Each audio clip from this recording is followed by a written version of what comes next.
વાંચન સ્કેલ ધીમું ને એમ તમે વધારે કવર નહીં કરી શકો વાંચન, અને તમારું મગજ વધારે થાકી જશે. કારણ કે મગજની પણ એક લિમિટ હોય, એને પણ થાક લાગે. અને પછી તમને દરેક પોઈન્ટમાં બોરિંગતા લાગે. હું થાકી ગઈ, હું કંટાળી ગઈ, હવે મને નથી ગમતું વાંચવાનું, કેમ? તો તમારી વાંચન સ્પીડ ઓછી છે એટલા માટે. તો પહેલો જ પગથિયો એ છે કે તમારે જે છે વાંચન સ્કિલ છે એને વધારવાની છે. 5 મિનિટ રીડ કરવાનું છે, કોઈ બી બુક.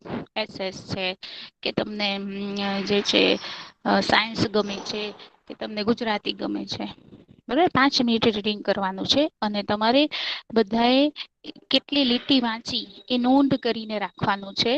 ને હું પૂછીશ ને દરેક ગર્લ્સ માઇક શરૂ કરીને મને આન્સર આપશે.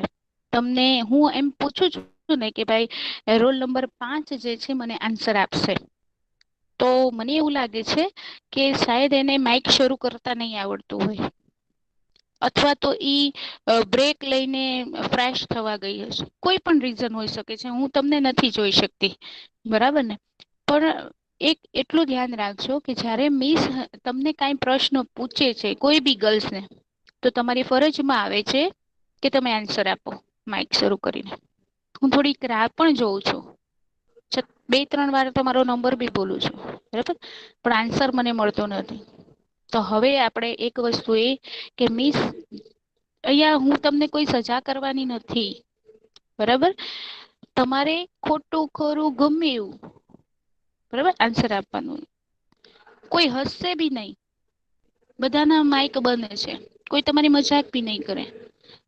ઓર તમારાથી જો તમે ખોટો બી જવાબ આપશો અને હું તમારો એ સુધારીશ, તો તમારી સાથે જે 19 કે જે 15 છોકરી જોઈન્ટ છે એ શીખશે, બરાબર ને. ને કોઈ હસશે મારા પર કે મારા આન્સર થી હસશે એવું તો મગજમાં રાખવાનું જ નહી. મને બધું આવડે છે, હું જે બોલું છું એ સાચું છે. હવે તમારું સાચું છે કે ખોટું છે એ નક્કી જે છે તમારા ટીચર કરશે. પરંતુ જે નોલેજ તમારી પાસે છે ત્યાં સુધી તો એ સાચું જ છે. પછી તમે એને બહાર કાઢશો તો એમાં ક્યાં સુધારો કરવાનો છે, એ સાચું છે કે ખોટું છે એ તમારા ટીચર તમને કહેશે. જો ખોટું હશે તો સુધારી દેશે, કઈ ઉમેરવાનું હશે તો એ પોઈન્ટ કેશે, બરાબર. પણ તમે આન્સર આપો, ખોટું તો ખોટું, બરાબર. સાચું હશે તો મિસ તમને પ્રોત્સાહન કરશે કે ગુડ, સરસ, બરાબર. તો તમારે એ 2 વસ્તુ મેં તમને આજે કીધી કે તમારે વાંચન સ્કિલ ડેવલપ કરવાની છે. અને બીજું, મિસ તમારો નંબર બોલે તો કમ્પલસરી જે છે તમારે જવાબ આપવાનો છે. કઈ ન આવડે, તમે મૂજાતા હો એ પ્રશ્નમાં, તો તમે એમ કહી શકો મિસ સવાલ નથી સમજાયો, અથવા તો એમ કહી શકશો કે મિસ હું જવાબ નથી આપી શકતી કારણ કે મને નથી આવડતું. પણ તમે કઈક બોલો, બરાબર. આ તો હું નંબર બોલું છું ને તમે આન્સર નથી આપતા, તો મને એમ થાય છે કે શું થયું હશે, શું હશે, બરાબર. તો મને આન્સર જોઈએ, બરાબર. તો ગર્લ્સ તમને હોમવર્કમાં આપ્યું રીડ કરવાનું, બરાબર. મને આવતા લેક્ચરમાં તમે કેટલી લીટી વાંચી એ મને જોશે દરેક ગર્લ્સ પાસેથી. અને બીજું કે તમે જે છે કોઈ પણ ટીચર તમને પૂછે કોઈ પણ પ્રશ્ન તો તમે આન્સર આપો, બરાબર. હું અહીંયા સ્ક્રીન પ્રેઝન્ટ કરું છું અને તમારે જે છે પાઠ 1 જે છે આપણે શરૂ કરીએ, બરાબર. મિસ હા બેટા, બોલો બેટા. પેન રાખીને વાંચીએ તો શું ફાયદો થાય? એ તમને પછી હું કહીશ. જો ઓકે. પેન રાખીને વાંચીએ ને બેટા તો બહુ જ ફાયદો થાય છે. કેવી રીતે ફાયદો થાય છે? તમે વાંચતા હોવ, બરાબર. અને તમારી બુકની ને તમારી નજરની વચ્ચેથી કોઈ મચ્છર કે માખી પસાર થાય છે, તો તમારું ધ્યાન વાંચવામાં રહે છે કે માખી મચ્છર તરફ જાય છે બેટા? માખી મચ્છર કેમ ગયું? કારણ કે તમારી નજર સામેથી પસાર થયું. એવી જ રીતે જેમ જેમ તમે પેન ફેરવશો ને બેટા તેમ તેમ તમારી નજર જે છે એ પેન પર જ રહેશે. બરાબર. અને તમે ઈ વધારે વિશ્વાસથી, કોન્ફિડન્સથી તમે એ વાંચી શકશો. એ રીઝન એ છે. કમ્પલસરી જે છે પેન મૂકીને જ વાંચવાનું છે. બરોબર. Okay pen miss.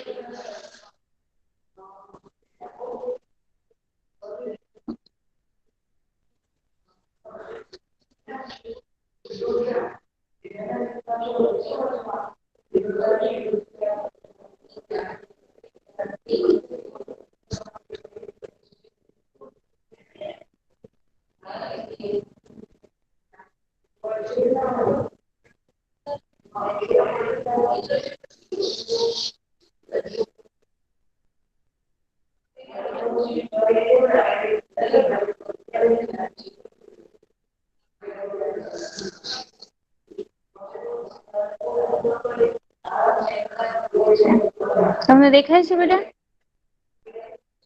સ્વામી વિવેક હા હા મિસ. સ્વામી વિવેકાનંદ કોણ હતા ખબર છે? ખબર છે કોઈને કોણ હતા સ્વામી વિવેકાનંદ? ખબર છે બેટા તમને સ્વામી વિવેકાનંદ કોણ હતા? નહી મિસ. સ્વામી વિવેકાનંદ જે છે સમાજ સુધારક હતા. સમાજમાં મોટો સુધારો લાવ્યા હતા. એ ઘણી બધી જે છે કુરિવાજો છે, ઘણી બધી માન્યતાઓ છે એનો વિરોધ કર્યો હતો. એમણે ભારતમાં લોકોને સમજાવ્યા હતા. હમ. અને બીજું મેં તમને વાંચન સ્કેલનું કીધું ને અત્યારે કે વાંચવાની ઝડપ તો સ્વામી વિવેકાનંદ પાસે વાંચવાની એવી ઝડપ હતી ને બેટા તમે વાંચ્યું બી હશે આગળ કે એક આજે જે ઈ લાઈબ્રેરી માંથી એક પુસ્તક લઈ જતા ને તો બીજે દિવસ લોટાવી દેતા એને વાંચીને. આખી બુક વંચાઈ હતી. અને એ બુક માંથી તમે એવું નથી કે એ બુક લઈ આવ્યા ઘરે અને પછી એને ઘરમાં રાખીને પાછી આપી દીધી નહી એવું નતું. એ જે છે ને એ બુક માંથી તમે ગમે ત્યાંથી ગમે પેજ પરથી ગમે પૂછો ને તો ઈ આન્સર આપતા. તમે એમ કહો ને પેજ નંબર 10 પર શું છે? એ ફટાકથી તમને જવાબ દઈ દેતા. એટલું એનું જે છે વાંચન ડેવલોપ થઈ હતી અને વાંચન સાથે એમનું મગજ પણ એટલું ડેવલોપ થયું. જેમ તમે વાંચો ઝડપ વધારશો જેમ તમે વાંચવાનું રાખશો બરાબર તેમ જે છે તમારું મગજ બી વધારે શાર્પ થતું છે. બરાબર ને સ્વામી વિવેકાનંદ છે. જે છે એમ કેતા કે વાંચ્યા પછી એને ગમે એ વસ્તુ જે છે યાદ નહી રહે એક જ વાર વાંચતા. બુકમાં બી એની નોંધ બુકમાં બી જે છે એ જે લખતા ને એ લખ્યા પછી એક વાર નોંધ કર્યા પછી એને પેજને જવા દેતા હતા. કારણ કે એને મગજમાં બધું આવી ગયું. સ્વામી વિવેકાનંદ છે એની વાંચન સ્કિલ બહુ જ સરસ હતી. એ એક જ વાર વાંચતા અને વાંચ્યા પછી જે છે એનું બધું યાદ રહી જતું. આપણે એક ટોપિક એમના વિશે જ આજે ભણવાનું છે અને એ માટે જ મેં તમને તમારી વાંચન ની ઝડપો વધે એ માટે જ તમને હોમવર્ક આપ્યું છે મારે જાણવું છે તમારી વાંચનની સ્પીડ કેટલી છે. સ્વામી વિવેકાનંદ નરેન્દ્ર નાથ દત્ત ઈસવીસન 1863 અને 1902 બરાબર નરેન્દ્ર નાથ દત્ત નામના બંગાળી સ્નાતક રાજકૃષ્ણ પરમહંસના સંપર્કમાં આવ્યા.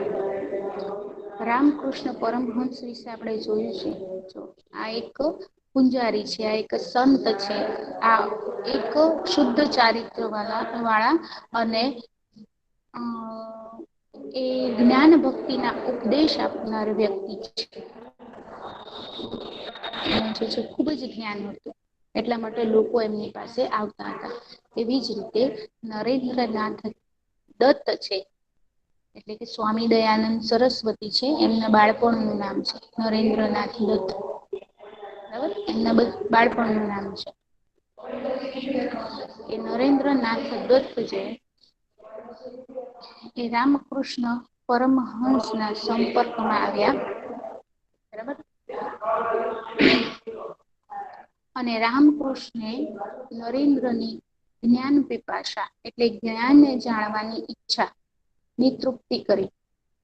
બરાબર. એટલે કે સ્વામી જે સ્વામી વિવેકાનંદ છે, એમનું બાળપણનું નામ છે નરેન્દ્રનાથ.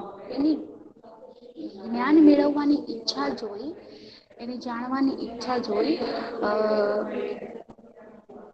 રામકૃષ્ણ પરમહંસે એમને જ્ઞાન આપ્યું, એને પોતાના શિષ્ય બનાવ્યા. બરાબર. રામકૃષ્ણ નરેન્દ્રની જ્ઞાન પીપાસાની તૃપ્તિ કરી, એટલે કે પોતે એમને જ્ઞાન આપ્યું. નરેન્દ્ર રામકૃષ્ણ ના શિષ્ય બન્યા અને સંન્યાસ ધારણ કરી સ્વામી વિવેકાનંદ નામ ધારણ કર્યું. એ રામકૃષ્ણ પરમહંસ ના શિષ્ય બન્યા, એને જ્ઞાન મેળવ્યું અને પછી એમણે સંન્યાસ લીધો. અને એ સંન્યાસ વખતે એમને નામ આપવામાં આવ્યું સ્વામી વિવેકાનંદ. તો સ્વામી વિવેકાનંદ ના બાળપણનું નામ શું હતું, એવું પ્રશ્ન પૂછાય. તો નરેન્દ્રનાથ દત્ત. બરાબર.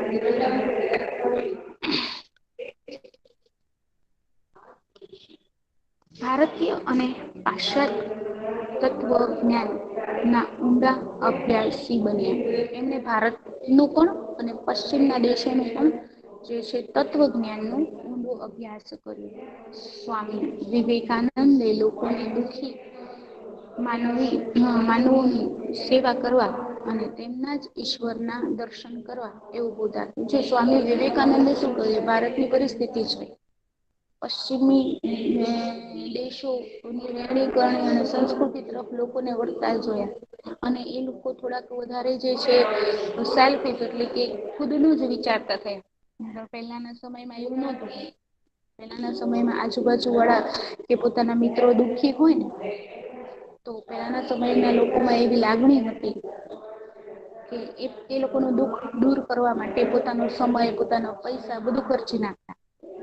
પરંતુ અંગ્રેજોનું શાસન થયું અને અંગ્રેજી શિક્ષણ ભારતમાં આવ્યું અને પશ્ચિમી રહેણી કરણી આવી અને એ લોકોના સંપર્કમાં આવ્યા.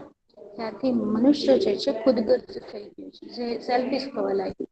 એટલે તે વખતે સ્વામી વિવેકાનંદે લોકોને ઉપદેશ આપ્યો, લોકોને કહ્યા કે બીજા જે દુઃખી લોકો છે, દુઃખી માનવો છે, એની સેવા કરો. તમે ઈશ્વર ઈશ્વર કરીને તમે ફરો છો, હા, તમે એટલું બધું ઈશ્વર ઈશ્વર કરો છો, આટલું બધું તપ કરો છો, આટલું બધું તમે ધર્મ નું કાર્ય કરો છો, અને તમારા આજુબાજુના જે દુઃખી લોકો છે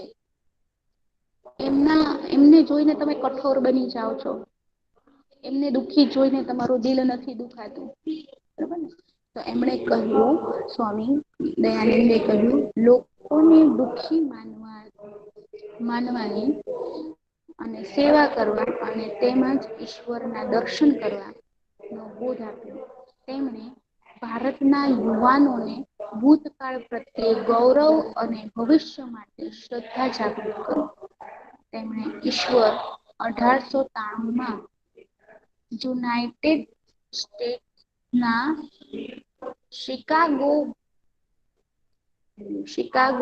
શિકાગોમાં ભરાયેલી અખિલ વિશ્વ ધર્મ પરિષદમાં હાજરી આપી. જો આ પૂછાય છે પ્રશ્ન કે સ્વામી વિવેકાનંદે ઈસવીસન 1883માં યુનાઇટેડ સ્ટેટ્સના ખાલી જગ્યામાં ભરાયેલી અખિલ વિશ્વ ધર્મ પરિષદમાં હાજરી આપી. કયા શહેરમાં અખિલ વિશ્વ પરિષદ ભરાઈ હતી?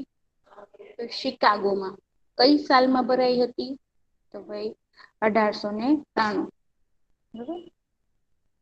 વિશ્વ ધર્મ એટલે દુનિયાના તમામ વિશ્વના તમામ જે છે ધર્મો માટેની ચર્ચા ત્યાં થઈ હતી. હવે કઈ સાલમાં થઈ હતી? તો 1893માં થઈ હતી. કયા શહેરમાં થઈ હતી? શિકાગો શહેરમાં થઈ હતી. તેમાં તેમણે છટાદાર ભાષણ આપ્યું. તે શિકાગોમાં જે યુનાઇટેડ સ્ટેટ શિકાગોમાં તેમણે જે અખિલ વિશ્વ ધર્મ પરિષદમાં સભ્ય બનીને ગયા હતા, ત્યાં આગળ તેમને છટાદાર જે છે એ ભાષણ આપ્યું હતું અને ભારતીય સંસ્કૃતિ અને તત્વજ્ઞાનની સમજ આપી હતી. ત્યારબાદ યુનાઇટેડ સ્ટેટ, યુરોપ, ઇજિપ્ત ચીન, જાપાન વગેરે દેશોમાં પ્રવાસ કરી ભારતીય સંસ્કૃતિનો ફેલાવો કર્યો. જો ભારતીય સંસ્કૃતિનો ફેલાવો સ્વામી દયાનંદ સરસ્વતી એ કયા કયા દેશોમાં કર્યું? યુનાઈટેડ સ્ટેટ એટલે અમેરિકા, પછી યુરોપ, ઇજિપ્ત, ચીન, જાપાન વગેરે દેશોમાં એ ફર્યા, એમણે પ્રવાસ કર્યો અને પ્રવાસ દરમિયાન એને પોતાના દેશની સંસ્કૃતિ, પોતાના દેશના કલ્ચરની પ્રશંસા કરી એને ફેલાવ્યું. બરાબર. તેઓ ભારતીય સંસ્કૃતિના પ્રશંસક એટલે વખાણ કરનાર અને પ્રખર રાષ્ટ્રપ્રેમી હતા. તેમણે ભારતીયોને ઉઠો, જાગો અને ધ્યેય સુધી મંડિયા રહ્યો એવું સૂત્ર આપ્યું હતું. સ્વામી વિવેકાનંદે ભારતીય પ્રજાને કયું સૂત્ર આપ્યું હતું? તો ઉઠો, ઉઠો જાગો જાગો અને ધ્યેય સુધી મંડિયા રહો. બરોબર ને. ધ્યેય એટલે આપણો ગોલ, આપણું લક્ષ્ય. આપણું લક્ષ્ય ન મળે ત્યાં સુધી જે છે આપણે એ વસ્તુ પાછળ પડ્યા જ રહેવાનું, એટલે કે એ વસ્તુની પાછળ જ રહેવાનું.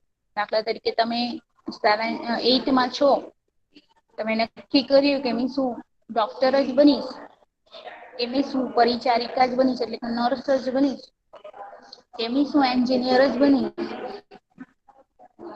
બરાબર. તો તમે જે ગોલ નક્કી કર્યો છે એ ગોલ તમારા હાથમાં ન આવી જાય ત્યાં સુધી, તમે ન પહોંચી જાઓ ત્યાં સુધી એ રસ્તા પર તમે સતત મહેનત કરતા રહો.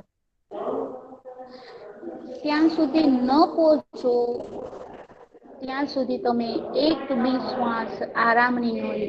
તમે નવું એ લક્ષ્ય મેળવવા માટે કરતા જ રહો. બરાબર ને. એટલે સ્વામી વિવેકાનંદે ભારતીયોને કહ્યું કે ઉઠો, જાગો અને ધ્યેય પ્રાપ્ત સુધી મંડિયા રહો. બરાબર નું સૂત્ર આપ્યું હતું.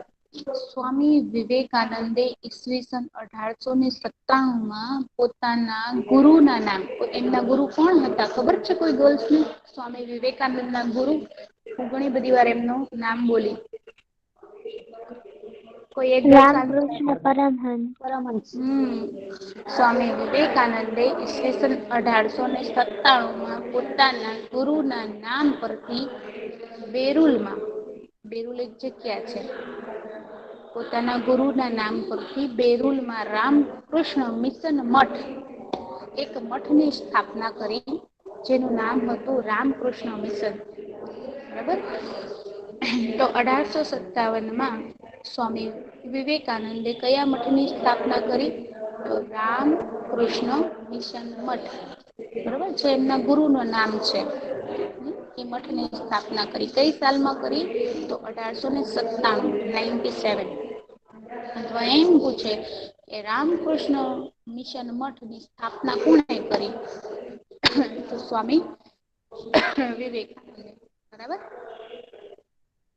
આ મિશન ને વિવિધ કાર્યો દ્વારા માનવ સેવા કરવાનો આદર્શ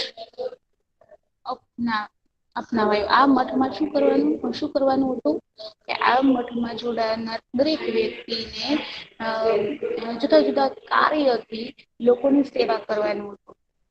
માનવ સેવાનું હતું. આ મઠ સ્થાપવાનો ઉદ્દેશ્ય શું હતું? લોકોની સેવા કરવી. બરાબર. રામકૃષ્ણ પરમહંસ ના જીવન માંથી પ્રેરણા મેળવી જન સેવા એ જ પ્રભુ સેવા, આ સૂત્રો ન મિશન અમલ કર્યો. મિશન જે હતું એમનું, બરાબર, કે લોકોની સેવા કરવી, લોકોનું દુઃખ દૂર કરવું. તો એ જે મિશન હતું એ મિશન નું જે છે એમણે એક મંત્ર એટલે કે જન સેવા એ જ પ્રભુ સેવા એવું સૂત્ર એ અમલ કર્યો. એ તમે મનુષ્યની સેવા કરશો એમાં જ પ્રભુની સેવા છે. બરાબર. તો એમણે સૂત્ર મિશન નો અમલ કર્યો. મિશનમાં એક સૂત્ર જાહેર કર્યું, જે સૂત્ર જન સેવા એટલે લોકોની સેવા એ જ પ્રભુ સેવા, જન સેવા એ જ પ્રભુ સેવા. મિશન સૂત્ર અમલમાં મૂક્યું. દેશમાં શાળાઓ ખોલી શિક્ષણ આપવાનું અને દવાખાના દ્વારા સેવાઓનું કાર્ય કરવામાં આવે છે. તો એ મિશન દ્વારા શું કરવામાં આવ્યું છે અત્યારે પણ તો ભાઈ શિક્ષણ આપવામાં આવે છે. પેલાના સમયમાં જે છે લોકો ઓછા શિક્ષિત હતા. એ પ્રમાણમાં આજે જોઈએ તો શિક્ષણ નું પ્રમાણ વધ્યું છે. અને દવાખાનાઓ ખોલ્યા પેલાના લોકો અંધશ્રદ્ધા હતી કોઈ કઈ પણ થાય તો એ જત દવાખાને ન જાય દવા ન પીવે બરાબર તો દવાખાનાઓ શરૂ કર્યા અને એ લોકોને તાવ આવે કે તે સમયે ઓરી અછબડા કે કોલેરા જેવા રોગચાળા માટે જતા હતા લોકો જે છે આમને આમ દવા વગર ઘરમાં મરી જતા હતા કોલેરાથી પરંતુ એ દવાખાનામાં નહોતા જતા બરાબર ગમે એ કારણ એ લોકો એમ વિચારતા હતા અંધશ્રદ્ધા ના લીધે કે અમારા ઈશ્વર નું જે છે અમારા દેવી દેવતાઓ જે છે એ નારાજ છે એટલા માટે બરાબર તો ઈશ્વર છે જે દેવી દેવતા છે એ કોઈ દિવસ પોતાના બાળકો પર પોતાના સંતાનો પર પોતાના સંતાનોથી કોઈ દિવસ નારાજ થતા નથી એ વસ્તુ એમને સમજાવી દવાખાના ખોલ્યા અને ત્યાં લોકોને રોગ શા માટે થાય છે બરોબર કોલેરા શા માટે થાય તો ગંદુ પાણી પીવામાં આવે બરોબર કે ખરાબ ખોરાક જે છે ખરાબ ખોરાક નો ઉપયોગ કરવામાં આવે ડાયજેસ્ટ ન થાય ખોરાક પાચન બરાબર ન થાય પાચન ક્રિયા નબળી પડી હોય તો કોલેરા જેવા રોગ થઈ છે એ બધી વસ્તુ એમને ડિટેલમાં સમજાવી લોકોને બરાબર અને એ લોકોને દવાખાના જે શરૂ કર્યા હતા એ દવાખાના સુધી એ લોકોને પહોંચાડ્યા એટલે બે કાર્ય કર્યા એમણે મિશન દ્વારા કે શિક્ષણ જે માટે શાળાઓ ખોલી અને દવાખાના દ્વારા એ લોકોની સેવાનું કામ કર્યું બરાબર એ લોકોને રોગ માંથી મુક્તિ અપાવાનું કાર્ય કર્યું બરાબર કારણ કે લોકો ભણેલા હશે શિક્ષિત હશે તો જ અંધશ્રદ્ધા અને વહેમો માંથી બહાર નીકળશે જો એ શિક્ષણ નહી લે તો ત્યાંને ત્યાં જ પડ્યા રહેશે તો મેન પેલું જે પગથિયું શું લાગ્યું કે લોકોને શિક્ષિત કરો તો જ આગળ કઈક થશે એટલે એના માટે શાળાઓ ખોલી અને શિક્ષણ આપ્યું બરાબર અને દવાખાના દ્વારા એ લોકોને જનસેવા કરી લોકોની સેવા કરી શું આપે ને જન સેવા એ જ પ્રભુ સેવા બરાબર એ સૂત્ર જે છે કોઈ દવાખાનું ખોલી અને લોકોની સેવા કરીને એ સાર્થક કર્યું આ મિશનની શાખાઓ ભારતમાં અને દેશ વિદેશમાં આજે પણ કાર્યરત છે ભારતમાં બી છે અને દેશ વિદેશમાં એમણે વિવેકાનંદે ખોલેલી છે શિક્ષણની અને દવાખાનાની જે શાખાઓ છે એ આજે પણ છે બરાબર તો સ્વામી વિવેકાનંદ ટૂંક નોંધ જે છે એ તમારે રીડ કરવાની છે તમારે મોઢે કરવાની છે બહુ ઇમ્પોર્ટન્ટ છે સ્વામી વિવેકાનંદ જે છે એમના પાસેથી ઘણી બધી પ્રેરણા લેવાની છે બેસ્ટ જે છે એમનું વાંચન જે છે એ બેસ્ટ હતું બહુ ઝડપથી વાંચતા હતા ને એક વાર જે વસ્તુ વાંચે એમના મગજમાં છપાઈ જતી હતી એ કોઈ દિવસ નહોતા ભૂલતા તમે એમને વાંચેલી બુકો જ હતી એમાંથી કોઈ બી બુક તમે કોઈ પણ પેજ નું તમે એમનાથી પૂછો એ આન્સર આપતા હતા સ્વામી વિવેકાનંદ નું જીવન ચરિત્ર સ્વામી વિવેકાનંદની ઘણી બધી બુકો છે તમે રીડ કરો છો એમનામાં કયા કયા ગુણો હતા ને એ તમને ખ્યાલ આવશે તમે સર્ચ કરો ત્યાં બી તમને બુકો મળી છે બરાબર તો બહુ જ ઇમ્પોર્ટન્ટ વ્યક્તિ છે એમની પાસેથી બહુ જ જે છે શીખવા જેવી વાતો આપણને મળી આવી કે આપણા ગુરુ પણ કે જે વ્યક્તિ પાસેથી આપણને નવું નોલેજ મળે શીખવાનું મળે છે આપણને ફાયદો પહોંચાડતો હોય દરેક વ્યક્તિ આપણી ગુરુ છે બરાબર આગળ જે છે સ્વામી વિવેકાનંદ છે બહુ ઝડપથી વાંચતા હતા અને વાંચન ને લીધે જ તે છે એટલા માટે જ આપણે પોઈન્ટ લીધું છે કે આપણે વાંચન ઝડપથી બરાબર એ માટે મેં તમને પેલું પગથિયું આપ્યું છે અને એ માટે તમને વાંચન વાંચવાનું છે 5 મિનિટ. અને કેટલું વાંચો છો તમારી 5 મિનિટમાં લિમિટ કેટલી છે વાંચવાની એ મને ખ્યાલ આવશે. બરોબર આગળનું પછી હું તમને કહીશ શું કરવાનું છે. શરત એ છે કે પેન મૂકીને જ વાંચવાનું છે. બીજી શરત હું કઉ છું તમને કે બીજી શરત એ છે વાંચવાની કે જે તમે વાંચી ગયા ને દાખલા તરીકે હું વાંચું છું અત્યારે સ્વામી વિવેકાનંદે લોકોને માનવોની સેવા કરવા અને તેમાં જ ઈશ્વરના દર્શન કરવાનું બોધ આપ્યું તો મને એવું લાગ્યું કે ઈશ્વરના દર્શન કરવાનો બોધ જે છે આપ્યો પણ શા માટે આપ્યું આગળ શું કીધું લાવ ને હું ફરીથી વાત હું વાંચું છું કે દુઃખી માનવોની સેવા બરાબર હું બોધ આપ્યો સુધી ગઈ છું અને મને શક થયો કે મેં આગળ લીટીમાં વાંચ્યું કે સ્વામી વિવેકાનંદે લોકો માટે શું કહ્યું એટલે હું પરિવાર દુઃખી માનવોની સેવા કરો એવી રીતે પાછળ કઈ ન જોવાનું તમારી જે સ્પીડ હોય એ સ્પીડમાં તમે વાંચો ભલે ધીમે વાંચો કે સ્વામી વિવેકાનંદે લોકોને માનવોની સેવા કરવા અને તેમાં જ ઈશ્વરના રક્ષણ કરવાનું બરાબર એ પૂરું થઈ ગયું તમારા મગજને કેવાનું કે મને યાદ રહી બરાબર તો પાછળ કોઈ દિવસ નહી જવાનું એક વાર તમે વાંચી ગયા તમારી પેન હટી ગઈ એક અક્ષર પછી તમારી પેન ખસી ગઈ પછી પાછું નહી આવવાનું પછી પાછું એ તરફ નહી જવાનું ઊંધા નહી જવાનું કોઈ દિવસ વાંચતી વખતે કોઈ દિવસ ઊંધા નહી જવાનું એ પેરાગ્રાફ ને એ પેજને બીજી વાર વાંચી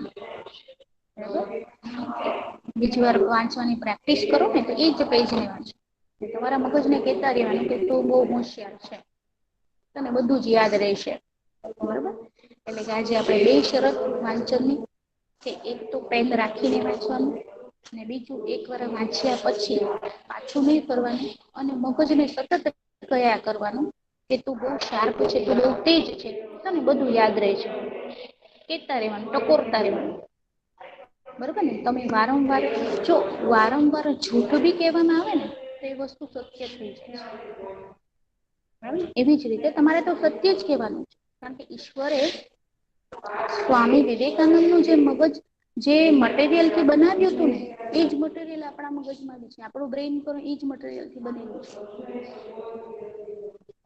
ફક્ત અંતર શું છે ખબર છે એ પ્રેક્ટિસ કરતા હતા એ ઘણું બધું વાંચન કરતા હતા જે આપણે નથી કરતા બરાબર ડિફરન્સ એટલું છે નહી તો એમનું જે બ્રેન છે ને આપણું બ્રેન છે એક જ ક્વોલિટી નું બનેલું છે બરાબર જુદી જુદી ધાતુઓ હોય કે કિંમતી ધાતુ અને સસ્તી ધાતુ ઈશ્વર પાસે એવું નથી બધાનું એક જ મટીરિયલ થી બનેલું છે કોઈનામાં કિંમતી કોઈનામાં સસ્તું એવું મટીરિયલ નથી યુઝ કરે ખબર છે એ બધું તો તમને બરાબર ઈશ્વર માટે કે બધાને એક જેવું જ એક જેવું જ જે છે બ્રેન આપેલું છે બધામાં એક જેવું હોય છે બરાબર તો પછી એ આટલા હોશિયાર કેમ હતા કે એક જ વાર વાંચતા તને યાદ થઈ જતું એ બી પ્રશ્ન છે ને આપણું મગજ બી એજ છે ત્યારે તો એમની એક જે એમનું એક સિક્રેટ હતું કે એમણે એમ કીધું હતું એમણે એક સ્વામી વિવેકાનંદ એમ કીધું હતું કે મેં મારા મગજ સાથે કોઈ દિવસ અન્યાય નથી કર્યો જો એના શબ્દ છે સ્વામી વિવેકાનંદ મેં મારા મગજ સાથે કોઈ દિવસ અન્યાય નથી કર્યો મેં મારા મગજને કોઈ દિવસ એમ નથી કીધું કે તું નબળો છે કે તું કમજોર છે મેં હંમેશા મારા મગજને એમ જ કીધું છે કે તું બહુ હોશિયાર છે તને બધું જ યાદ રહેશે બરાબર અને સ્વામી વિવેકાનંદ આટલા હોશિયાર હતા એ જો કુદરતી છે ભૂલવું ને એ ઘટના છે કુદરતી છે ભૂલાઈ જવાય છે જો આપણે ભૂલતા ન હોય ને બેટા તો ઘણા બધા એવા પ્રસંગો છે કે કિસ્સાઓ છે કે એકબીજા સાથે ક્લાસમાં બેઠીને થયા હોય કોઈને મારી પણ દીધું હોય કોઈને એવા શબ્દો બોલી ગયા હોય કે દુઃખ પણ થઈ ગયું કોઈ રિશ્તેદાર કોઈ રિશ્તો જ ન રાખે આપણું મગજ જ એવું છે ઈશ્વરે બનાવ્યું છે કે જે અમુક વસ્તુઓ જે છે એ જે ભૂલાઈ જવાય છે પણ ભૂલવું ને એ બ્રહ્મ છે એ બધી જ વસ્તુ જે છે કોઈ ખૂણામાં પડેલી છે. ભૂલી જઈએ છીએ તમે એમ કહો ને હું ભૂલી ગઈ તમે ભૂલી નથી જતા કારણ કે તમારે યાદ રાખવાનું નથી તમારા મગજને યાદ રાખવાનું મગજમાં એવું એક પાર્ટ છે જેની આગળ બધું સ્ટોર થાય તમે ભૂલી જાઓ છો હું ભૂલી ગઈ એ તમારો એક ભ્રમ છે એટલે મગજને કે મને બધું જ યાદ રહે છે બધું જ યાદ રાખીશ ભલે એ એલક્યુ હોય કે એસક્યુ હોય કે એસએસ હોય કે સાયન્સ હોય કે મેથ્સ હોય મને બધું જ યાદ રહેશે હું બધું જ યાદ રાખીશ મગજ તો બહુ શાર્પ છે મગજ તો બહુ હોશિયાર છે તને બધું જ યાદ રહેશે તમારા મગજ ને તમારી ફ્રેન્ડ સાથે વાત કરો ને એવી તમારી મગજ સાથે વાત કરો પછી તમે કમાલ તમે પણ સ્વામી વિવેકાનંદ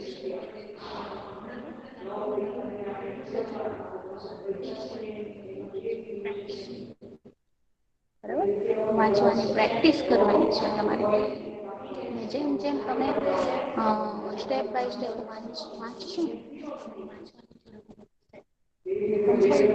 છે દરેક ગર્લ્સ વાંચશે અને ખોટું ખોટું નહીં કે 20 વાંચી કારણ કે તમારા રોલ નંબર આગળ હું લખીશ અને બીજા સ્ટેપ પર જે વાંચવા આપીશ તમને પેજીસ હશે બરાબર એટલે કે આપણે 3 સ્ટેપમાં જોઈશું પછી આપણે જોશું કે આપણે વાંચનની સ્પીડ વધે છે એમાં એમ તમારી યાદશક્તિ પણ વધે છે એમ આપણે માત કરવાની છે બરાબર તો આગળ છે તમને હોમવર્કમાં છે વાંચવાનું છે સાચે સાચું તમે જેટલી લીટી વાંચ્યું એ લખવાનું છે 5 મિનિટનું જ હોમવર્ક છે વધારે તો આપતી નથી બરાબર અને તમારે તમારા મગજને કહેવાનું છે કે તું બહુ તેજ છે મેં તમને સ્વામી વિવેકાનંદ નું સિક્રેટ પણ કીધું કે એમણે પોતાના મગજ સાથે કોઈ દિવસ અન્યાય નથી કર્યો એમના શબ્દો છે કે મેં મારા મગજ સાથે કોઈ દિવસ અન્યાય નથી કર્યો મેં મારા મગજને કોઈ દિવસ નથી કીધું કે તું ખોટ છે કે તું બોધું છે કે તને કઈ યાદ નથી મેં હંમેશા મારા મગજને કે તું બહુ હોશિયાર છે તને બધું યાદ રહે છે આપણને બધું જ યાદ રહેશે મારું મગજ બહુ તેજ છે બધું યાદ રાખશે બરાબર તો અહીં આગળ જે છે આજે આપણો લેક્ચર અહીંયા પૂરો કરીએ છીએ બરાબર